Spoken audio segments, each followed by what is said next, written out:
Ok, empezamos a ver desde la sesión anterior el tema de economía digital. Estuvimos revisando más o menos algunos ejemplos de aplicaciones de las ahora llamadas tecnologías digitales. Y bueno, ¿qué sigue? Vamos a ver en qué contextos podemos nosotros encontrar la economía digital. En un primer caso, podemos ver que la economía digital, parte de ella se puede clasificar en lo que se conoce como economía de nicho, o también hoy en día se utiliza el término de economía de colores, que ahorita, bueno, claramente lo van a estar viendo en pantalla. ¿Qué quiere decir?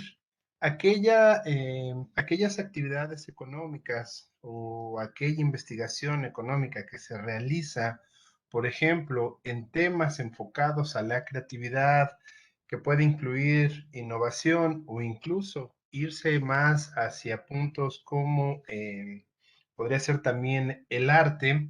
Ese grupo se le conoce como economía digital naranja. Eh, Igual, aquella que se enfoca más a temas relacionados con el agua, que puede ser desde mejor aprovechamiento del agua o todo lo que sería pues la medición de los costos tanto de contaminación como del tratamiento del agua, se considera una economía del tipo azul.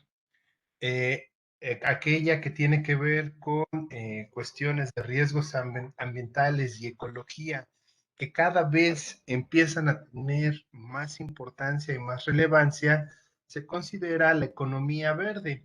De hecho, en este punto de la economía verde, eh, también digamos que ha tenido gran crecimiento, gran revuelo a partir justamente de la propia pandemia, ¿no? Desde que pues ya prácticamente hace ya más de un año, cuando en China se empieza a desatar el famoso virus que ocasiona la COVID-19. Bueno, pues desde ahí ese incremento de contagios que empiezan a salirse de control y empiezan a generar un gran problema económico. Existen autores que lo consideran un cisne verde. A lo mejor algunos de ustedes han oído el término del cisne negro, que en economía un cisne negro significa aquellos acontecimientos que no están previstos, ¿no? Que cuando nosotros tenemos algún tipo de previsión sobre el funcionamiento de la economía, cuando ocurre un hecho que altera ese funcionamiento, digamos, normal de la economía, se le conoce como un cisne negro. Bueno, en este caso, ahora esta economía en específico o este estudio de la economía en específico que tiene que ver justamente con riesgos ambientales y ecología, han tomado el nombre de cisnes verdes. Quiere decir que todos aquellos hechos que están relacionados con la ecología y que o modifican las formas pues, de comercialización, la propia relación o las propias actividades económicas se consideran de esta manera, como un cisne verde. ¿Por qué? Porque muchas veces no están tomados en cuenta de acuerdo a la magnitud de lo que pueden llegar a representar. Otro caso de un cisne verde ha ocurrido últimamente, sobre todo con poblaciones en África cercanas al mar, donde ya han empezado a tener problemas de inundación, donde el mar ya prácticamente ha crecido a tal nivel que ha ido desplazando estas comunidades costeñas y obviamente, bueno, eso ha generado muchos problemas para este tipo de personas, ¿no? Personas que han perdido lo poco que tienen por ese incremento en el nivel del mar que, les repito, si bien no ha hecho desaparecer una comunidad entera, pues lo que sí ha logrado es la inundación de muchas, y pérdida incluso, de muchas casas y de bienes. Otro tipo de economía es aquella que se considera la economía plateada. Esta economía va enfocada sobre todo a los adultos mayores, a los ancianos, también podríamos llamarlo, y también esta economía ha tenido mucha importancia últimamente.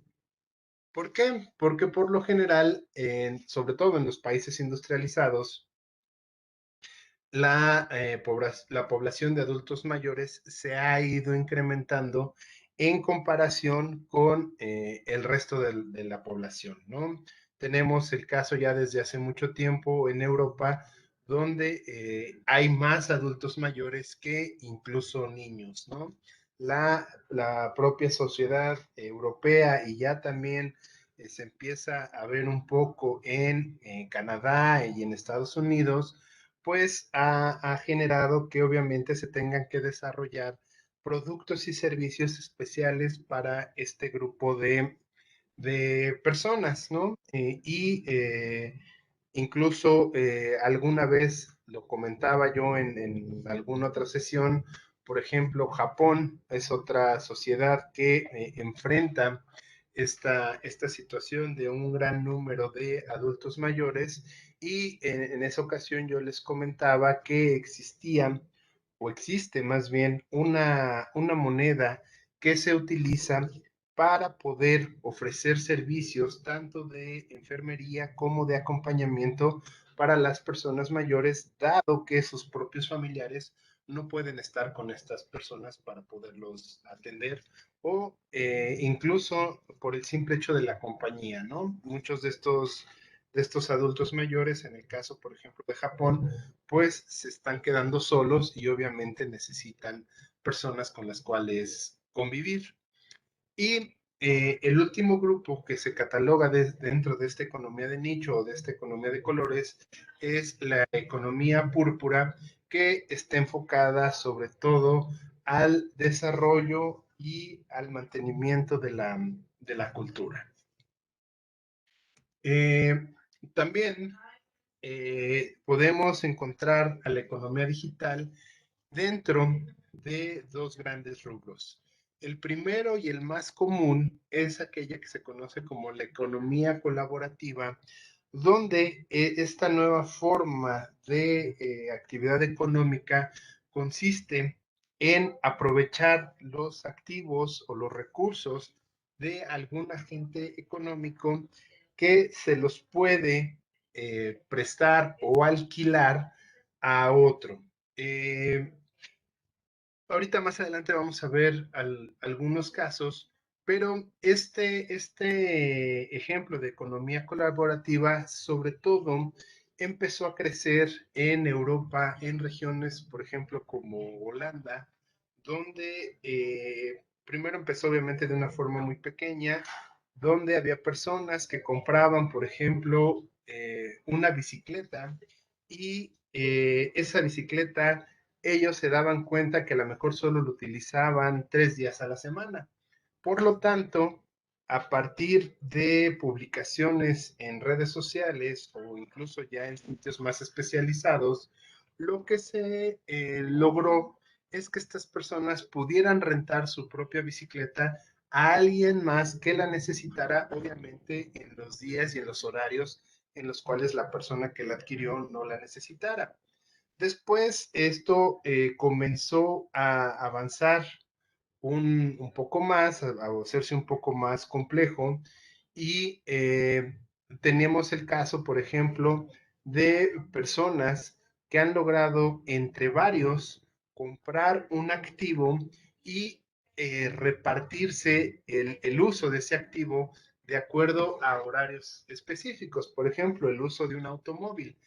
Ya no tiene una sola persona que comprar el automóvil, pueden juntarse entre varios y obviamente entre ellos establecer qué días va a estar utilizando el automóvil cada persona, ¿no? Eso, bueno, se va sofisticando y obviamente hoy en día ya hay incluso compra y alquiler de maquinaria o de algún otro activo más, digamos, productivo que permite darle pues algún tipo de retribución a todas estas personas que entre sí se juntan para poder llegar a hacer o adquirir este activo o en algunos casos también veremos puede ser para adquirir algún tipo de servicio. Otro grupo u otro contexto más bien de economía digital es lo que se conoce como la gig economy. eh, en sí, hoy en día no existe una traducción como tal de gig economy, pero podríamos decir que es actividades temporales. ¿A qué se refiere esto? Bueno, pues tiene ahora dado sobre todo el incremento del uso de plataformas o de aplicaciones, sobre todo en teléfonos móviles, lo que se puede hacer es que uno se pueda autoemplear en aquellos espacios de tiempo que tiene para realizar algún tipo de actividad o de servicio. Por ejemplo, en el caso de Uber Eats, el servicio consiste en que de aquellas personas que poseen una motocicleta o bien en algunos casos una bicicleta, pueden darse de alta en el servicio y ofrecer en su tiempo libre, en sus ratos libres, ofrecer el servicio, obviamente, para poder, bueno, lo que se conoce como delivery, ¿no? Poder estar recogiendo pedidos y llevarlo a algunos clientes, ¿no? ¿Cuál es la ventaja que tiene este gig economy? Que obviamente las personas que se inscriben en este tipo o se contratan bajo este esquema, pues son los que van a determinar sus propios horarios de trabajo, ¿no? Ahí ya uno lo único que necesita es darse de alta y cuando uno está disponible, bueno, pues poner obviamente su disponibilidad y en el momento en el que uno ya no puede estar disponible, pues en ese momento pagas la aplicación y no hay ningún problema. En contraparte, obviamente, este tipo de empleo temporal, pues lo que está generando es justamente lo que se conoce hoy en día como la pobreza laboral. ¿Qué quiere decir?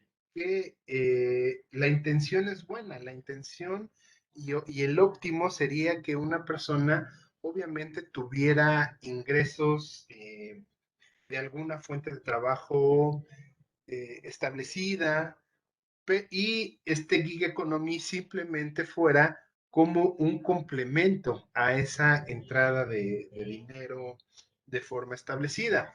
La realidad es que muchas empresas están prefiriendo obviamente ofrecer este tipo de empleos. ¿Por qué? Bueno, pues porque representan en la mayoría de los casos un gran ahorro en cuestiones sobre todo de seguridad social. Entonces, vemos que muchas empresas pues están optando por esto, como el caso de Uber o bien de Uber Eats o todas las aplicaciones que nosotros vemos de empleo temporal. ¿Alguna duda, algún comentario? Ok, entonces avancemos. ¿Qué ejemplos tenemos en el caso de una economía colaborativa? Primeramente tenemos el caso de almacenamiento. Estos sitios son sitios que existen o que se pueden consultar incluso aquí en México. Por ejemplo, para el caso de almacenamiento, hoy en día por el método tradicional, es muy caro rentar una bodega. Y lo que ha surgido es justamente este sitio llamado Let Me Space, donde eh, la aplicación lo que busca es buscar una persona que tenga un espacio disponible, por ejemplo, una cochera, ¿no? Entonces, ¿qué hace una persona que tiene ese espacio, esa cochera o incluso una propia bodega dentro de su casa?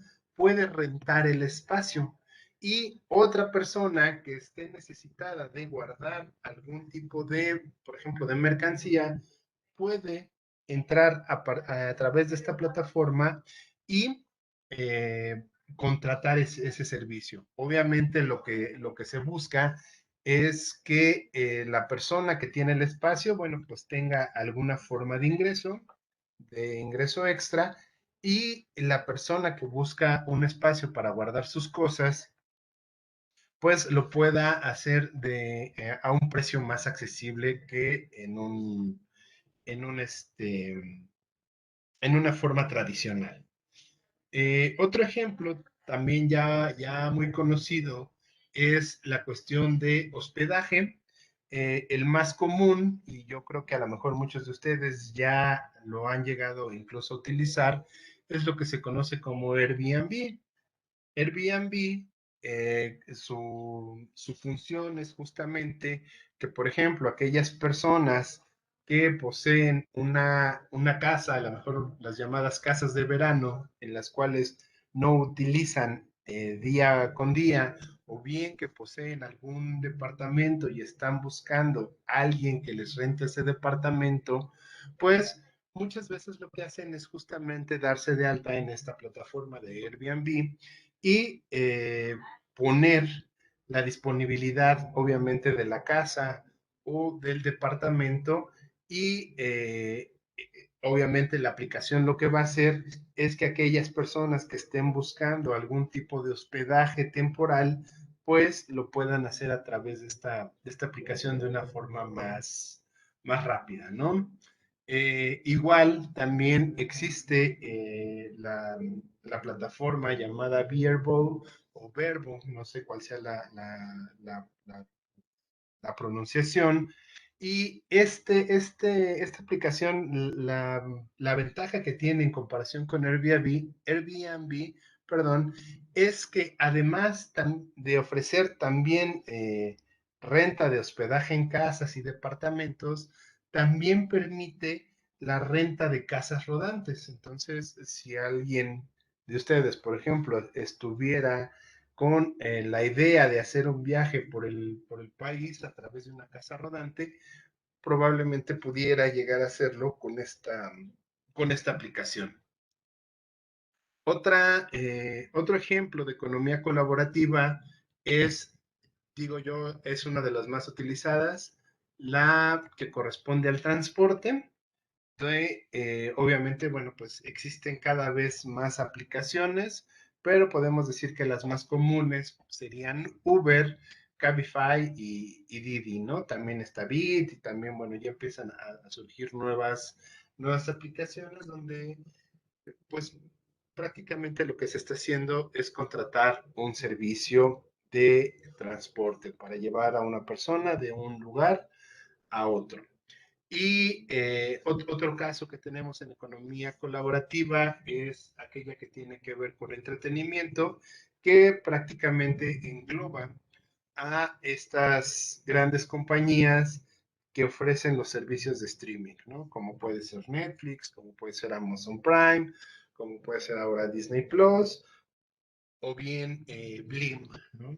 También vemos que existen más aplicaciones, se han ido incluyendo cada vez más plataformas de entretenimiento, pero hoy en día podríamos mencionar estas cuatro como las más representativas.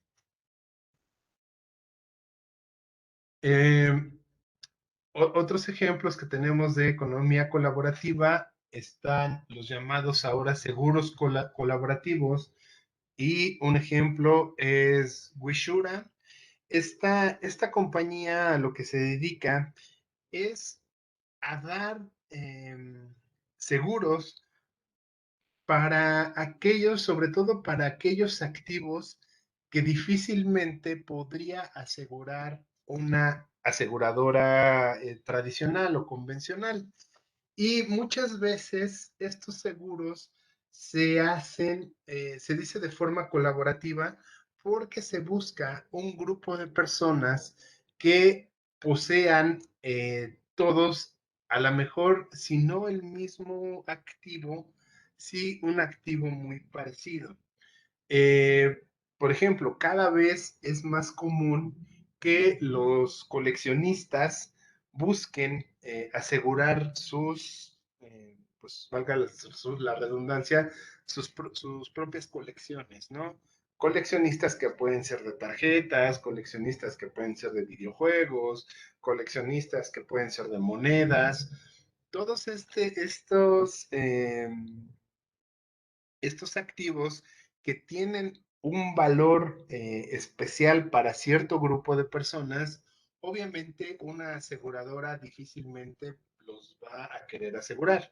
En este caso, esta empresa lo que busca es encontrar por ejemplo, un grupo de personas que coleccionen tarjetas y ofrecerles un seguro para todos, ¿sale? Y entonces asegura a todo ese grupo de personas y cuando llegara a ocurrir algún tipo de siniestro, bueno, pues ya la aseguradora tendrá que entrar para hacer válido el seguro.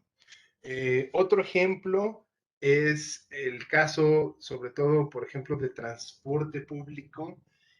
Hoy en día es algo interesante que, por ejemplo, los gobiernos locales exijan a los operarios de transporte público, que podrían ser autobuses y microbuses o incluso los propios taxis, les exigen por ley el aseguramiento de sus unidades y obviamente pues de los siniestros que pudieran llegar a tener con sus unidades. Sin embargo, en contraparte, las aseguradoras no están dispuestas en muchos casos a ofrecer este tipo de servicios, sobre todo a aquellas personas que tienen que ver, por ejemplo, con microbuses o con combis, difícilmente se les ofrece algún tipo de seguro. Esta empresa lo que hace es buscar, por ejemplo, incluso flotillas y asegurar a toda la propia flotilla para que obviamente, bueno, tengan algún tipo de seguro de respuesta. Otro ejemplo que tenemos para economía colaborativa tiene que ver con la cuestión de cocina y la empresa más representativa es aquella que se llama EatWith. ¿En qué consiste EatWith? EatWith consiste en que, por ejemplo, vamos a suponer que a ustedes les gusta comer y les gustan los buenos restaurantes, les gusta la buena comida, pero obviamente eso resulta muy caro, ¿no? Entonces, la intención de esta empresa es que, por ejemplo, uno se meta a la empresa y, bueno, a la plataforma y diga, ok, a mí me gustaría comer, por ejemplo, pato, ¿no? Y tomarlo con champaña. ¿Qué sucede? El algoritmo lo que hace es buscar personas que tengan similitudes y que vivan cerca de donde tú te encuentras y que tengan esas similitudes culinarias con la intención de que cuando se conforme un grupo lo suficientemente grande, que puede ser aproximadamente de unas 5 a 10 personas, en ese momento al grupo se le manda una alerta y se le dice, ok, todas estas personas están de acuerdo de ir contigo a la casa de quien decidan a comer pato con champaña. E incluso las opciones que tú tienes de, de que te hagan la comida son estos chefs, ¿no? Estos tres chefs. Entonces se puede hacer una votación y entre esas 6 o 10 personas que están buscando esa comida, pues se hace una votación de cuál va a ser el chef que irá a cierta casa a preparar el platillo. ¿Cuál es la intención también de esto o por qué se dice cocina colaborativa? porque lo que se plantea es, y lo que se prefiere es que estas 6 o 10 personas de preferencia no se conozcan, con la intención de hacer una comida o una cena agradable y que estas personas puedan entonces tener cierta relación de amistad entre ellos, ¿no? En dado caso de que no se quisiera esa modalidad, bueno, también es posible que uno se registre y diga, ok, yo quiero este tipo de producto, yo quiero que cocinen en mi casa este tipo de producto y yo cuento con 5 personas o con 4 personas dispuestas a colaborar. ¿Qué es lo interesante y lo importante de esto? Que obviamente la plataforma lo que va a hacer es que se van a calcular los costos de lo que cueste esa comida o esa reunión y la plataforma le hará el cargo de manera equitativa a todos los miembros que están participando de esta sesión. Otra opción es lo que se conoce como el auto compartido. En este caso, el auto compartido, bueno, tenemos BlaBlaCar, que justamente lo que busca es que una persona que posee un automóvil pueda poner su ruta y en esa ruta eh, ir aceptando sobre su transcurso, ir aceptando personas a las cuales les quede una ruta similar. ¿Cuál es la intención? Bueno, pues la intención es dividir justamente costos, ¿no?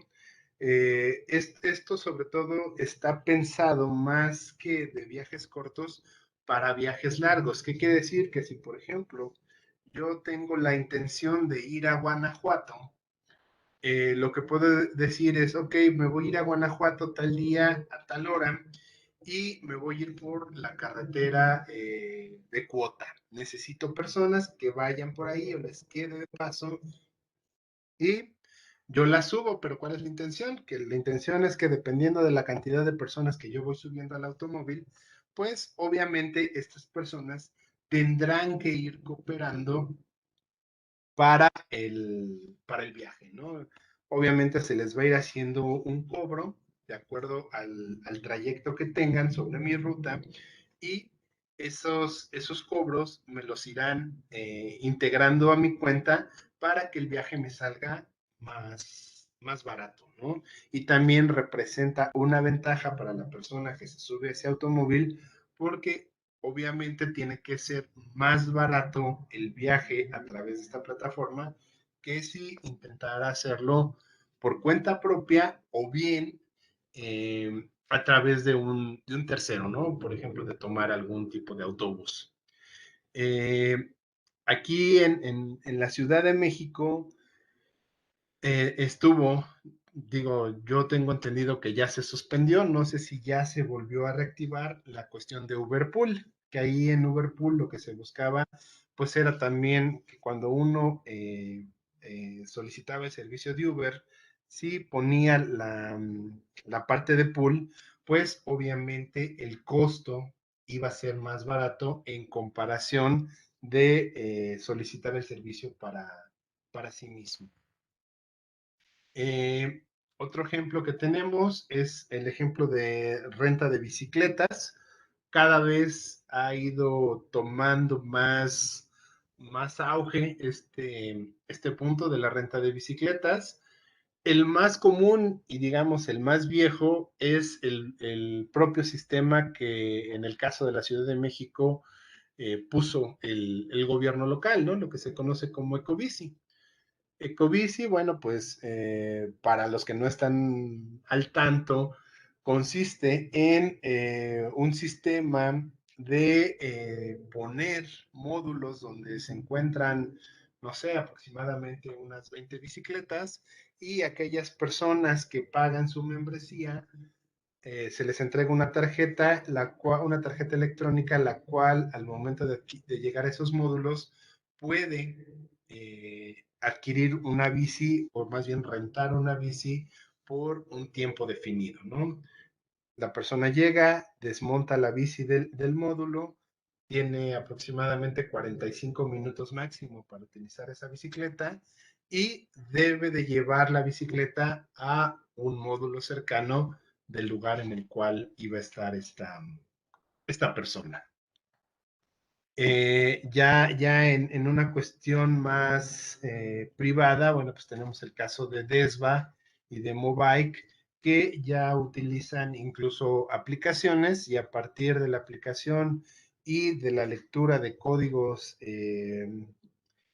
bidimensionales, se levantan o se quitan los candados de la bicicleta y permiten al usuario poder estar utilizando la bicicleta de manera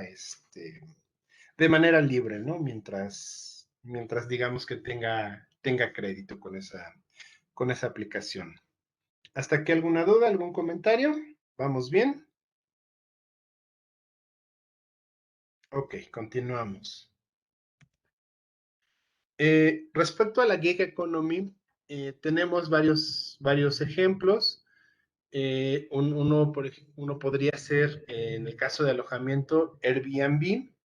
Airbnb, bueno, pues sí, es una economía temporal. ¿Por qué? Porque a final de cuentas uno renta y hospeda a la persona de acuerdo al tiempo que uno tiene, ¿no? Son los tiempos libres, el tiempo en el cual no estás utilizando tu casa, lo puedes utilizar justamente para que un tercero llegue ahí, la habite y bueno, pues con la intención de que ese tercero haga un pago, sea un ingreso extra para ti. En el caso de cuidadores, tenemos sobre todo dos grupos. Hay una que consiste justamente de servicio de niñeras que se llama Urban Sitter y ahí también cualquier persona puede inscribirse a la plataforma y ofrecer servicios de niñera o bien entrar a la plataforma y solicitar el servicio de algún tipo de niñera. Para el caso de adultos mayores también está el caso de Attend MX, los cuales, bueno, pues ahí tengo entendido que para darse de alta sí se requieren más conocimientos, más experiencia y sobre todo lo que se solicita a las personas que quieren entrar a ATENCMX para ofrecer sus servicios, pues tienen que cumplir con ciertos exámenes, ¿no? Sobre todo de enfermería, conocimientos básicos de enfermería, para poderle dar el apoyo que necesitan los adultos mayores o bien algún grupo de enfermos que necesiten atención en su propia casa.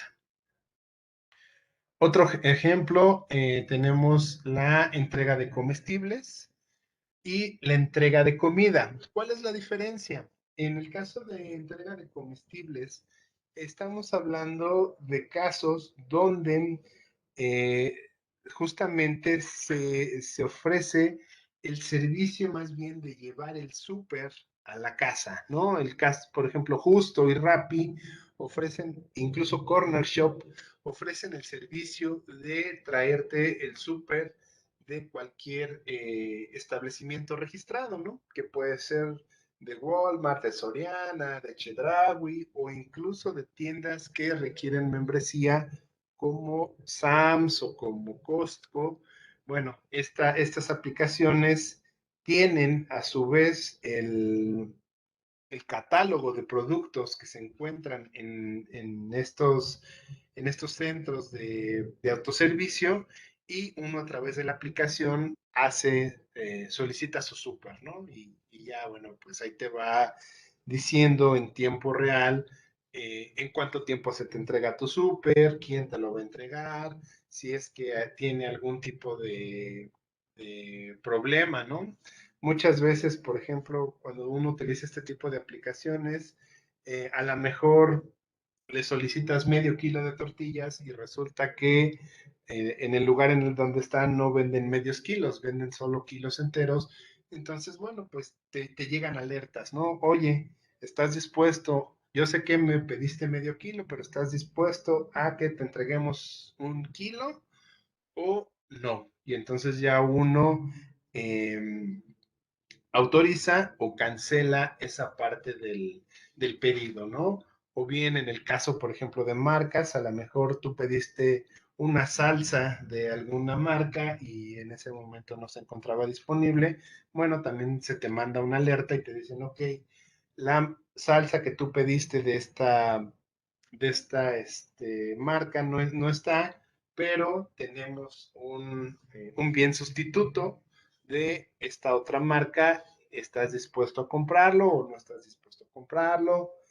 O bien incluso el propio consumidor, el propio usuario de la aplicación, lo que puede hacer es que incluso si todavía está dentro del tiempo de compra de la persona que está haciendo el súper por nosotros, también se le pueden mandar alertas y decirle, oye, ¿sabes qué? Se me olvidó comprar aceite, por favor, cómprame tanto de aceite, ¿no? Y en ese momento se actualiza la orden. En el caso de la entrega de comida, bueno, yo creo que este es un caso que muchos conocen. Aquí ya se refiere a comida hecha, comida elaborada, como pueden ser aplicaciones de Uber Eats, de Rappi, en su momento también estuvo Sin Delantal, y obviamente, pues de lo que consiste es que si tú tienes, por ejemplo, antojo de tacos al pastor, pues lo que haces es entrar a la aplicación y en ese momento dentro del catálogo de las empresas registradas te va a mencionar cuáles son las empresas que te pueden o los negocios que te pueden mandar los tacos al pastor que tú estás solicitando y también te aparece su catálogo. Entonces ya puedes saber cuál es el precio de todo lo que tú vas a consumir y la ventaja de estas aplicaciones es que también te va llevando un registro de cómo va tu pedido, ¿no? Te dice, ok, ya se tomó tu pedido, en este momento se están elaborando tus tacos y luego te manda una alerta, ¿sabes qué? Ya los tacos ya terminaron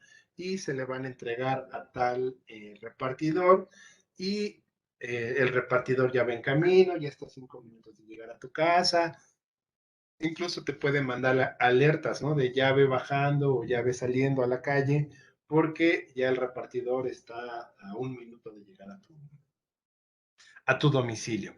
Estas, estos 4 casos, como les repito, se consideran gig economy porque las personas que están ofreciendo el servicio, pues son personas que se están contratando de manera temporal. ¿Sale? Eh, hay otros casos, tenemos también dentro de la gig economy, ahora uno que se está poniendo mucho de moda que consiste en la educación. Los sitios más comunes son Superprof y tus clases particulares. ¿Qué características tienen estas aplicaciones o estas plataformas? Pues, por ejemplo, para las personas que se dedican a la docencia, se pueden dar de alta en estas plataformas y en algunos casos tú te puedes dar de alta como asesor, ¿no? O como profesor de clases de regularización. Entonces puedes poner, bueno, yo soy profesor de matemáticas, yo puedo dar tales temas y cuando hay una persona que necesita cierta asesoría o cierta revisión sobre alguno de esos temas en particular, bueno, pues en ese momento a ti te llega una alerta y te dicen, oye, ¿sabes qué? Hay una persona que necesita que le des un curso de tantas horas de tal tema de matemáticas, ¿no? De integrales, de derivadas o a lo mejor de estadística, etcétera, etcétera. Obviamente se te irá pagando por las horas que la otra persona esté dispuesto a contratarte. Hay también plataformas que muchas veces viene el tema. Entonces dice, ok, necesitamos que por favor nos desarrolles para estadística el tema a lo mejor de medidas de tendencia central y deberá de tocar los siguientes subtemas. ¿Qué sucede? ¿Qué puede hacer o qué recursos pueden utilizar? por ejemplo, puede grabar una clase, como lo que estamos haciendo ahorita, o bien en algunos casos se permite el uso de diapositivas. Entonces uno prepara todo el material y lo sube a esta plataforma. ¿Y en qué consiste? En algunos casos se paga una única ocasión por el material que uno sube, pero en algunos otros casos, cada que una persona consulta ese material, entonces se harán depósitos a la cuenta de la persona que subió el material, a la cuenta del profesor, en este caso, que subió el material. Eh, otro ejemplo que tenemos es los famosos servicios a domicilio. Hoy en día, bueno, ya se empieza a hacer de una manera a lo mejor un poco más formal todos aquellos servicios que se requieren para, valga la redundancia, para los servicios de la casa, del hogar, ¿no? Tenemos como ejemplos Mano Experta y iFix, donde muchas veces, bueno, pues a lo mejor nos ha pasado de que nosotros estamos buscando un electricista o un plomero y necesitamos recomendaciones, no sabemos a quién recurrir. Bueno, pues ya existen este tipo de plataformas en las cuales uno se da de alta y puede poner, ok, necesito un plomero, yo vivo por cerca del aeropuerto y entonces yo necesito un plomero, ¿no? Y en ese momento la propia plataforma buscará plomeros registrados que se encuentren cerca de la zona y que estén dispuestos a ir a hacer el trabajo. Eh, y bueno, pues ya otro grupo que podríamos poner aquí dentro de la Geek Economy serían empleos varios, ¿no? Que tenemos el caso de Workana, de Upwork, de Guru. Digamos que en algún momento Manpower hizo este tipo de empleos varios que sobre todo consisten en cubrir incapacidades de algún grupo de personas, ¿no? Muchas veces, por ejemplo, no sé si ustedes han visto en Manpower o han visto en estas plataformas, muchas veces dice se necesita economista, ¿no? Y ya cuando uno acude, bueno, pues se necesitan los servicios de economista, pero solamente por 2 semanas, porque el economista que nosotros teníamos, pues se fracturó el brazo y está de incapacidad. O en el mejor de los casos, te vamos a contratar a lo mejor 40 días porque la persona que nosotros teníamos se embarazó y se fue de cuarentena, ¿no? En su periodo de maternidad. Entonces, estas empresas ofrecen justamente ese tipo de trabajos temporales que a veces son por días, a veces son por semanas y ya en casos muy raros llegan a ser incluso por meses, ¿no? Pero no se busca que realmente ofrecer trabajo por periodos más prolongados. ¿Alguna duda, algún comentario? ¿Vamos bien? Ok. Ahora, revisando los sistemas que existen justamente en la economía digital, tenemos, bueno, una lista bastante amplia donde podemos empezar a acomodar algunos de estos nuevos sistemas que surgen a partir de ello. El primero y el más conocido es las empresas fintech. Yo sé que ya muchos de ustedes han oído sobre estos términos. Las empresas fintech, o más bien el ecosistema fintech, es muy grande, pero muchas de ellas están enfocadas sobre todo a la búsqueda del financiamiento puede ser de las propias empresas que se están creando o bien de financiar o conseguir financiamiento para algún tercero, ¿no? Las famosas fondeadoras o las famosas incubadoras que hoy en día están creciendo, son algunos ejemplos de empresas fintech.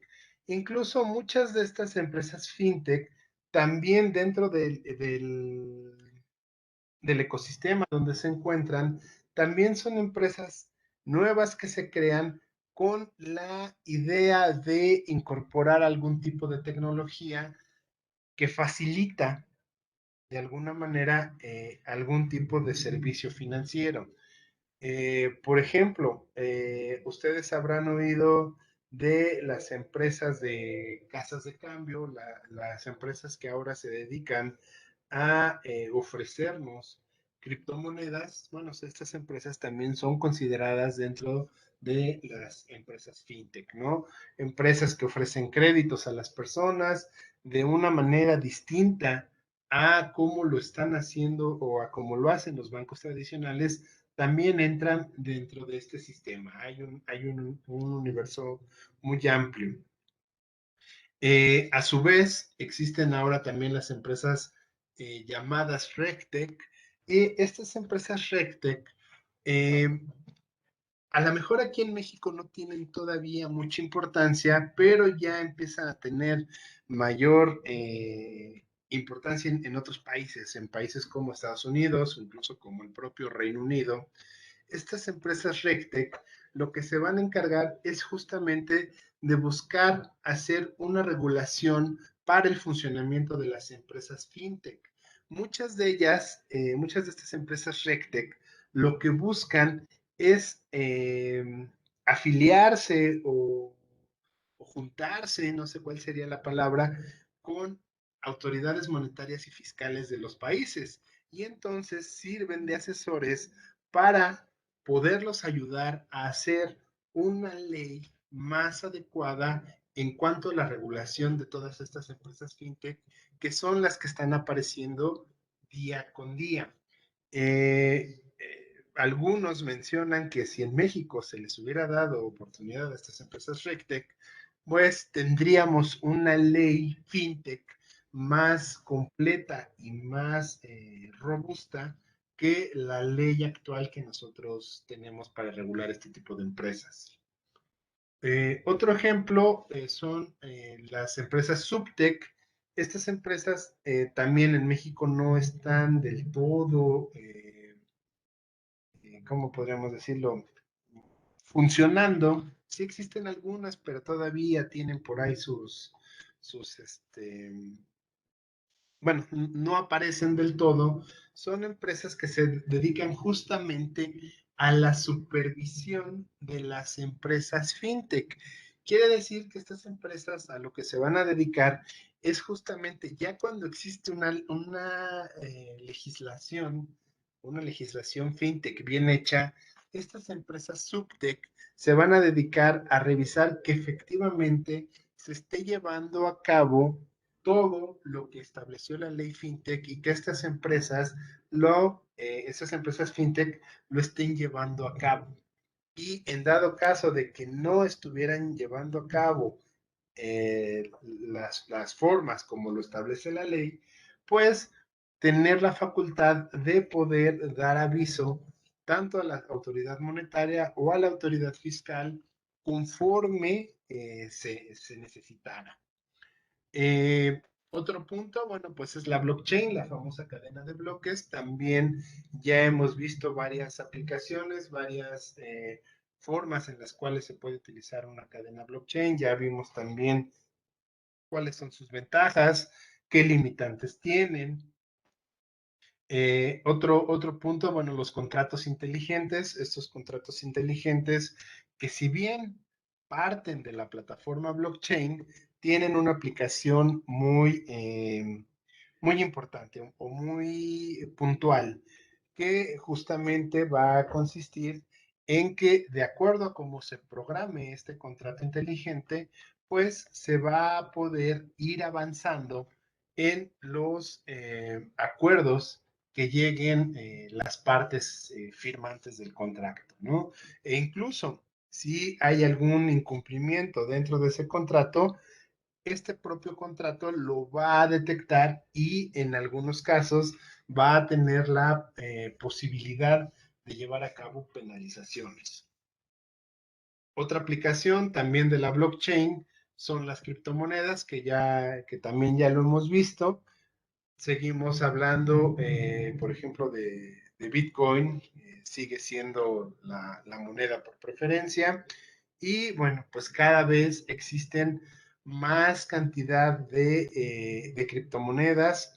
No sé si ustedes revisaron las noticias en esta última semana y se pudieron dar cuenta justamente de que hubo un golpe en cuanto a la valorización de estas monedas, ¿no? ¿En qué consistió esto? Bueno, primeramente, el empresario Elon Musk, ahora ya dicen que no, que fue un hackeo, pero bueno, originalmente a través de su cuenta de Twitter, Elon Musk señaló que ya no iba a aceptar el Bitcoin como una moneda de pago para la compra de sus automóviles, porque consideraba que la tecnología utilizada para el funcionamiento de las criptomonedas, en específico la de Bitcoin, era un problema o generaba problemas ambientales muy grandes, ¿no? La cantidad de energía eléctrica que se requiere para poder mantener el sistema de Bitcoin pues requiere grandes cantidades de electricidad y eso a su vez pues genera un desperdicio de energéticos y contribuye a atacar el propio ambiente, ¿no? Es algo antiecológico, mencionaba. Y como remate a esta noticia que empezó a hacer que los precios de las criptomonedas bajaran, como remate tenemos la noticia de China, ¿no? Donde China también ya declaró que no va a permitir el uso de criptomonedas. Y entonces, bueno, pues, e incluso va a llegar a sancionar a aquellos o aquellas empresas que las utilicen. Esta situación, obviamente, bueno, pues también afecta el precio de las criptomonedas y si ustedes revisan hoy en día, hace una semana que hablábamos, el Bitcoin, por ejemplo, que es nuestra moneda de referencia, estaba arriba del millón de pesos. Hoy en día el Bitcoin está entre los 600 y los 750,000 pesos, ¿no? Entonces vemos la, la importancia de justamente de estas palabras, ¿no? O de estos actos que se han tomado en contra de las criptomonedas, que no es nuevo. A final de cuentas, cada que abre la boca Elon Musk, ya sea para bien o para mal, el precio de las criptomonedas se ve afectado.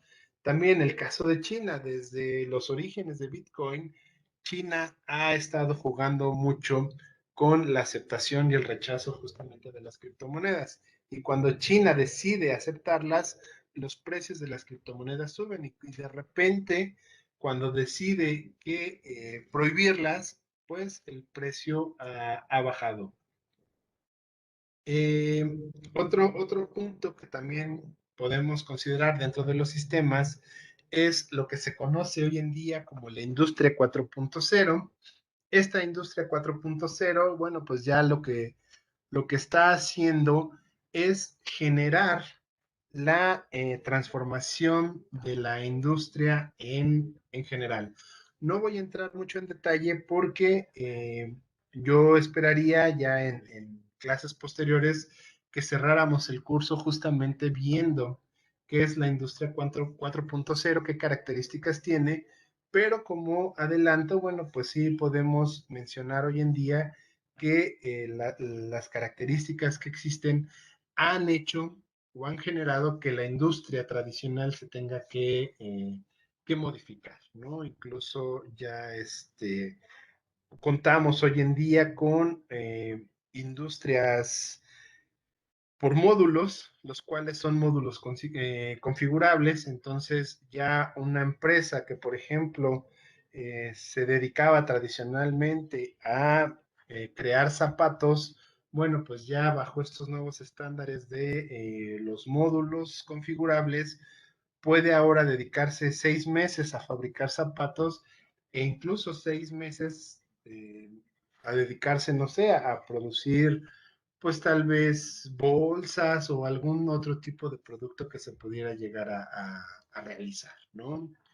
Eh, Otro sistema, el incremento ya cada vez de pagos digitales, esto también ya lo hemos ido tocando un poco y vemos que cada vez empieza a desaparecer más el uso del efectivo, del dinero del Banco Central y cada vez empieza a aceptarse más, sobre todo el uso de dispositivos electrónicos, móviles en muchos casos, que permiten justamente la transferencia de recursos monetarios de un individuo a otro.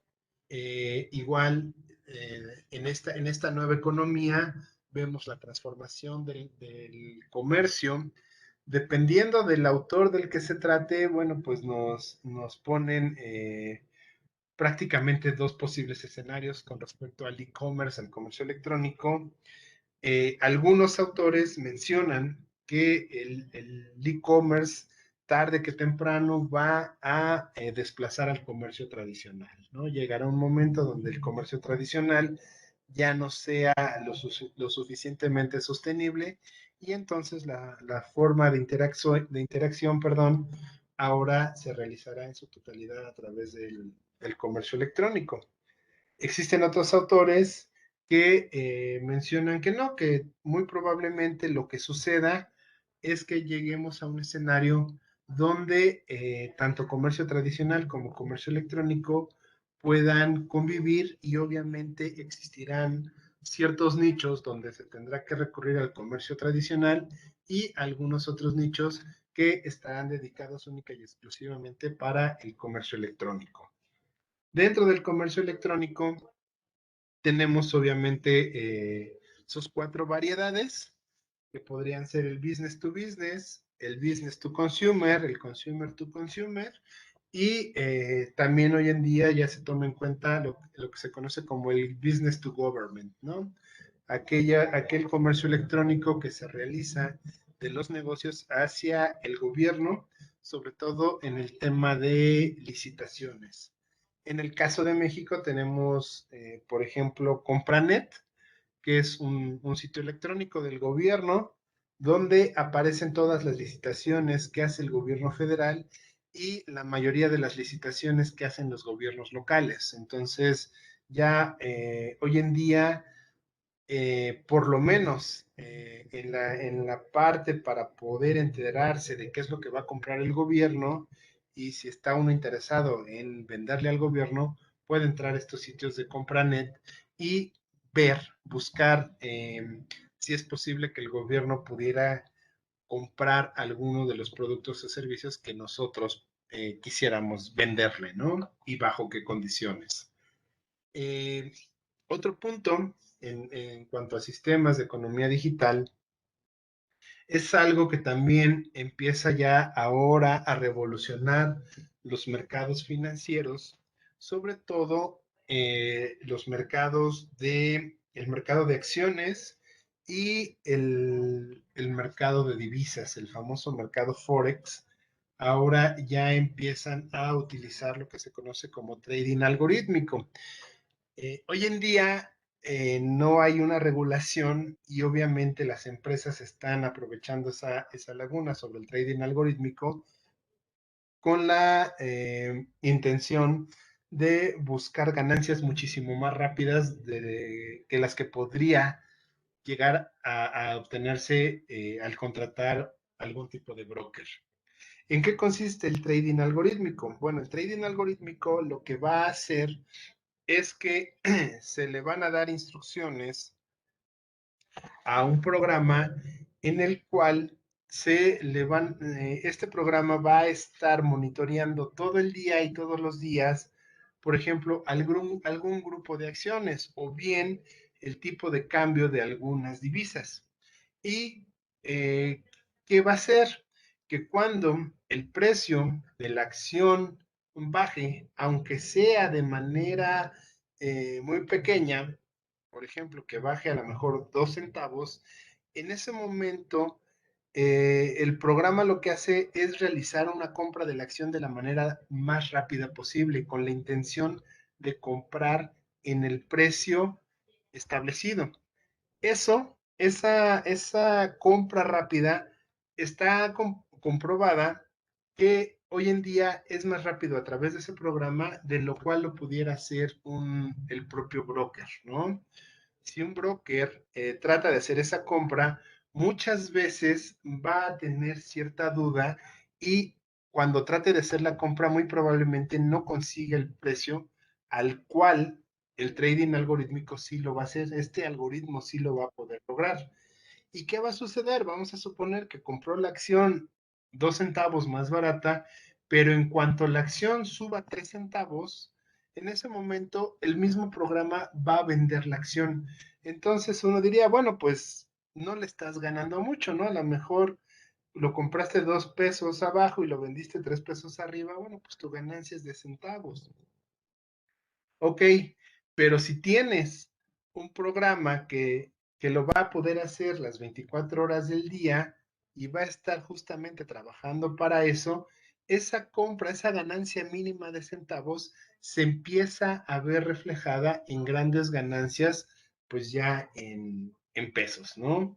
Y obviamente, bueno, pues ya existen varias empresas que están apostando hacer este tipo de compras dentro de las bolsas de valores de todo el mundo. Resulta más barato que tener contratado un broker y obviamente pues resulta muchísimo más eficiente que tener al broker, ¿no? Tener una persona todo el día. A continuación en pantalla, lo que estamos viendo es las 435 empresas fintech que existen en México. Hasta abril del 2021 existían 435 empresas y si ustedes observan, están obviamente, bueno, las más representativas por cada uno de los grupos a los cuales pertenecen dentro del propio ecosistema. Bueno, tenemos, por ejemplo, también el caso de lending, que sería de préstamo de algún tipo de bien.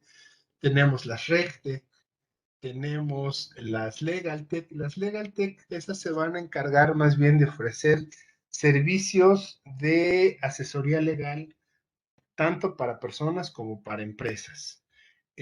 Aquellas que tienen que ver con cambios o con monedas, con los famosos currency, son estas empresas. Nosotros vemos, pues realmente hay pocos, pero bueno, Bitso es una de las más importantes en México. Yo diría que Bitso y Volavit son las empresas más importantes en cuanto a la cuestión de compra de, por ejemplo, de criptomonedas, ¿no? Hay más empresas que están enfocadas hacia la parte de pagos. Sobre todo estas empresas de pagos, lo que ofrecen son, muchas de ellas lo que han hecho es tratar de competir con las empresas de vales, con las famosas, por ejemplo, contra efectivales. Muchas de estas empresas lo que ya están ofreciendo es una tarjeta plástica en la cual las empresas pueden depositarle los vales a sus empleados o bien les ofrecen las famosas tarjetas de crédito empresarial en las cuales el dueño o el directivo puede estar viendo en tiempo real cuál es el saldo que tienen esas tarjetas, ¿no? Y ya decidir si se les incrementa el saldo o si se les congela el saldo de esas tarjetas o ponerle algún tipo de restricción. También, bueno, ustedes habrán visto, por ejemplo, Clip. Clip ha sido una empresa que aquí en México le ha apostado mucho para poder llevar a cabo sobre todo el cobro de algún tipo de bien o servicio a través de tarjeta de crédito o de tarjeta de débito, ¿no? ¿En qué consiste Clip? Bueno, pues te venden un dispositivo que por lo general, o al principio, porque ahora tengo entendido que ya venden dispositivos aparte, pero uno de los dispositivos que venden se conectan con el teléfono celular y tienen un lector de chip o bien de banda magnética para poder leer las tarjetas de crédito y débito, y en ese momento se pueden hacer cobros con tarjeta de crédito, ¿no? Y bueno, también hay otro tipo de empresas como aquellas que te ayudan en cuestiones de contabilidad o de cálculo de impuestos para asesoría en el caso de inversiones, u hoy en día que se está poniendo mucho de moda aquellas que tienen que ver con finanzas personales, con educación financiera. Bueno, pues estas empresas, las de Personal Finance, lo que hacen es justamente ofrecer ese tipo de servicios de asesoría. ¿Cómo funciona el trading algorítmico? Bueno, aquí tenemos una lámina rápida. Lo que va a hacer es que el trading algorítmico, les mencionaba, se encuentran los mercados que están cotizando en tiempo real, y esta caja, que podríamos llamarlo una caja negra, es donde se va a encontrar trabajando este programa, este algoritmo, para estar revisando en tiempo real cómo están fluctuando, ya sean las acciones o ya sean las monedas, y en el momento en el cual detecte algún tipo de variación, en ese momento va a estarle mandando al mercado órdenes, ya sea de compra o de venta de productos financieros, con la intención justamente de estar obteniendo ganancias mínimas, pero que por volumen van a representar una gran ganancia para aquella persona que recurre a este tipo de trading. A continuación, bueno, tenemos algunos ejemplos del trading algorítmico que hoy en día existe. Estas son, digamos, las 5 compañías más fuertes respecto al trading algorítmico. Tenemos Quantopian, QuantConnect, AmiBroker, MetaTrader y NinjaTrader. En la primer fila aparecen los fundadores, los creadores de cada una de estas aplicaciones, el año en el que comenzaron. Bueno, aquí tenemos a mi broker, que es el que tiene más tiempo, desde el 95. El tipo de plataforma que se utiliza. Vemos que, por ejemplo, estas dos primeras son prácticamente sitios web. En el caso de AmiBroker es una aplicación, un programa que se descarga a la computadora. MetaTrader tiene la posibilidad de descargarse a la computadora o bien a través de un teléfono celular.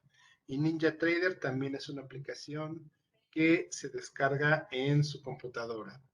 El lenguaje de programación que utilizan es Python, también tenemos C, tenemos, bueno, aquí un programa hecho por el mismo broker que se llama AmiBroker. En el caso de NinjaScript está basado también en C. Y en el caso de MetaTrader, bueno, pues está utilizando MQL 4 y 5 y el código de lenguaje de C++. ¿Qué costos tienen? Quantopian es gratuito y cobra por algunas compras que se realizan.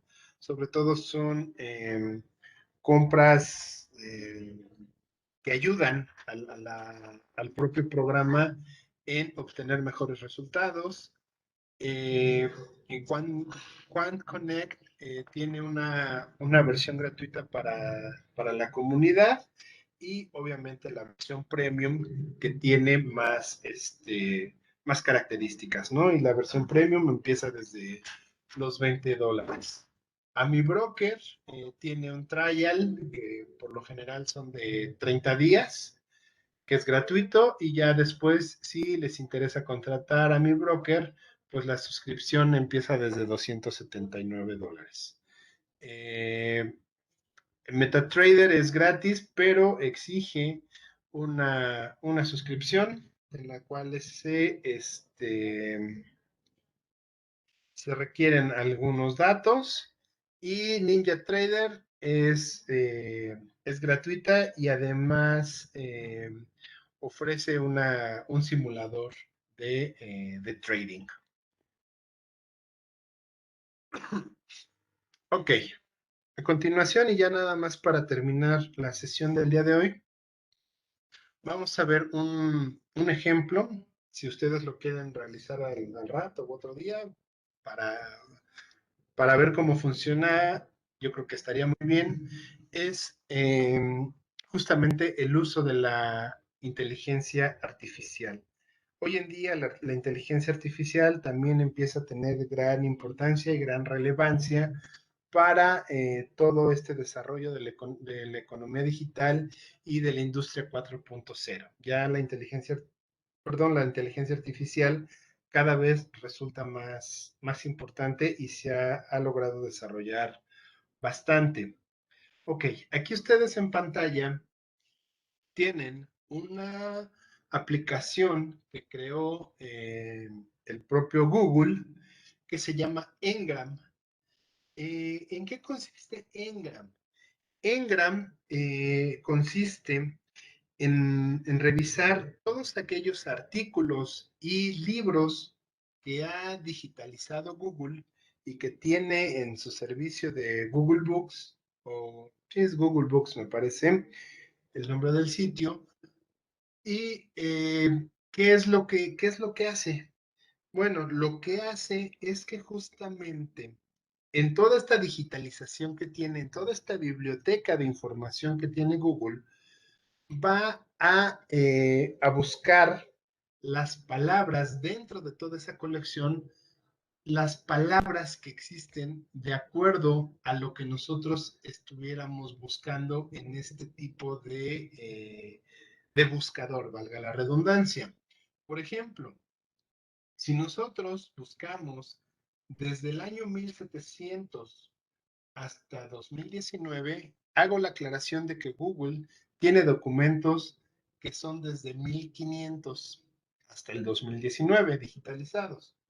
Ok, si nosotros entramos a este buscador y queremos ver cómo o cuántos libros o cuánta información existe sobre algún tema en específico, Google utiliza este buscador y a partir de una tabla de frecuencias nos va a mencionar o nos va a dar una idea de en qué años se empezaron a utilizar ciertos conceptos, de acuerdo con la bibliografía que posee. En este caso, por ejemplo, tenemos innovación tecnológica. Si ustedes observan, el buscador comienza a revisar dentro de la bibliografía que tiene, en este caso desde 1700 hasta el 2019, y podemos ver que cercano a los 1800 existe información que habla sobre innovación tecnológica. Pero ¿qué sucede? Es realmente a partir de la década de los 1950 que el término de innovación tecnológica comienza a ser más importante y más relevante, al grado de que obviamente hoy en día la palabra innovación tecnológica es una palabra o es un concepto que se utiliza cada vez más. Es una palabra que está más cercana a nosotros. Tenemos otro caso, por ejemplo, economía digital, que es de lo que estamos hablando. El término se empieza a acuñar por ahí de 1994 y si ustedes observan, ya a partir del 2015 empiezan entonces ya a existir más documentos y recursos que hablan de la economía digital. También aquí podemos ver que prácticamente desde 1990 para atrás, el término de economía digital no existía. Entonces, bueno, este buscador que pareciera muy sencillo, lo que nos ayuda es a empezar a ver cuáles son las palabras que más se van utilizando y en qué épocas se van utilizando. Ustedes dirán, ¿y esto para qué me sirve? En el caso, por ejemplo, de mercadotecnia, se utiliza este tipo de inteligencia artificial y uno puede observar cuáles son las palabras que están de moda y a partir de esas palabras que están de moda o que más se utilizan, es posible empezar a generar campañas de mercadotecnia que utilicen esa palabra o bien que estén inmersas dentro de lo que el concepto en sí se refiere. Aquí, bueno, tenemos, por ejemplo, el caso de tres conceptos distintos, que sería comercio electrónico, Bitcoin y economía digital. Si ustedes observan, el término que más se utiliza desde el 95 a la fecha es comercio electrónico y el boom ocurrió entre el año 2000 y el año 2005. En ese momento, lo que nosotros estamos viendo, ese gran crecimiento, es justamente lo que se llamó la era del punto com, ¿no? De hecho, también hubo una crisis de las empresas punto com, pero justamente entre el 2000 y el 2005, todo mundo o mucha gente estaba interesado en poner algún tipo de tienda electrónica, ¿no? Algún tipo de aparador electrónico es donde la gente buscaba hacerse de algún tipo de recursos. Conforme fueron pasando los años, bueno, pues el concepto de comercio electrónico o de e-commerce ha ido bajando, sin embargo, sigue siendo muy representativo hoy en día. Y vemos, bueno, Bitcoin después del 2010, por ahí del 2013, realmente es cuando Bitcoin empieza a crecer en cuestión de relevancia. Economía digital, si bien empezó desde cerca del 94, del 95, no ha tenido en sí un gran despegue porque incluso el propio concepto de economía digital ha ido variando conforme han ido pasando los años. Pero si observamos desde el 2015 a la fecha, el concepto de economía digital poco a poco se ha ido incrementando. Ok, hasta aquí dejamos la reunión del día de hoy. No sé si alguien tenga alguna duda o algún comentario. ¿Quedó todo claro? Ok, bueno, entonces detengo la grabación.